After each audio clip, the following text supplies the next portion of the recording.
Police constable নিয়োগ পরীক্ষার উত্তরপত্রে বিশেষ চিহ্ন দিতেন চাকরি প্রত্যাশীরা। ওই চিহ্ন দেখে পরীক্ষক তাদের বেশি নম্বরও দিয়েছেন। এভাবে ৩২ পরীক্ষার্থীকে বেশি নম্বরও দেওয়ার ঘটনা ঘটেছে।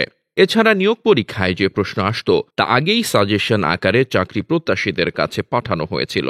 এভাবে ৭ চাকরি প্রত্যাশীর কাছ থেকে নেওয়া হয় ৭৩,৫০,০০০ টাকা। মাদারীপুরে ২০১৯ সালে পুলিশের ট্রেইনি রিক্রুট কনস্টেবল পদে দুর্নীতির অভিযোগে দুদকের করা একটি মামলায় আদালতে দেওয়া অভিযোগপত্র থেকে এসব তথ্য জানা গেছে। এ মামলায় মাদারীপুরের সাবেক পুলিশ সুপার সুব্রত কুমার হালদার সহ ৫ জনকে অভিযুক্ত করে অভিযোগপত্র দেওয়া হয়েছে। ১১ জুলাই বৃহস্পতিবার দুপুরে মাদারীপুর জেলা ও দায়রা জজ আদালতে এই অভিযোগপত্র দাখিল করেন দুদকের প্রধান কার্যালয়ের উপপরিচালক মোহাম্মদ হাফিজুল ইসলাম।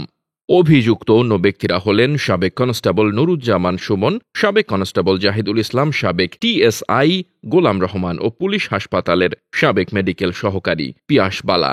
আরেক আসামি মাদারীপুর সদর উপজেলার ঘটমাঝি গ্রামের মৃত শফিউদ্দিন ফরাজির ছেলে হায়দার ফরাজিকে মামলা থেকে অব্যাহতি দেওয়ার সুপারিশ করেছে দুদক।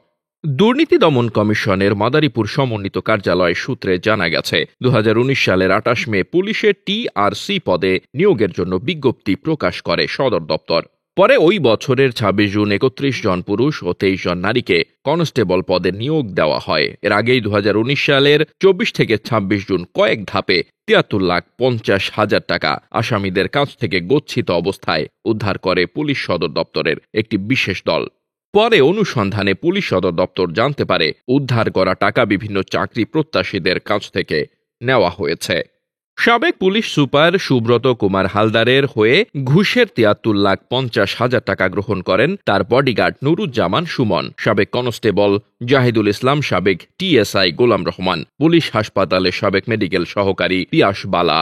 অভিযোগপত্রে আরও বলা হয়, অভিযুক্ত আসামিরা পরস্পর যোগসাজশে পুলিশ সদর দপ্তরের নির্দেশনা ও নিয়োগ বিজ্ঞপ্তির সার্কুলার বা শর্তাবলী লঙ্ঘন করে পেনাল কোডের ১৬১-৪২০ ধারা ও দুর্নীতি প্রতিরোধ আইন ১৯৪৭-এর ৫-২ ধারায় শাস্তিযোগ্য অপরাধ করেছেন।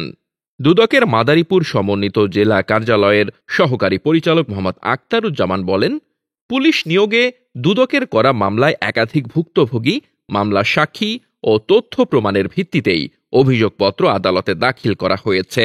আসামিরা বর্তমানে জামিনে আছেন। দোষ না থাকায় একজনকে অব্যাহতির সুপারিশ করেছে দুদক।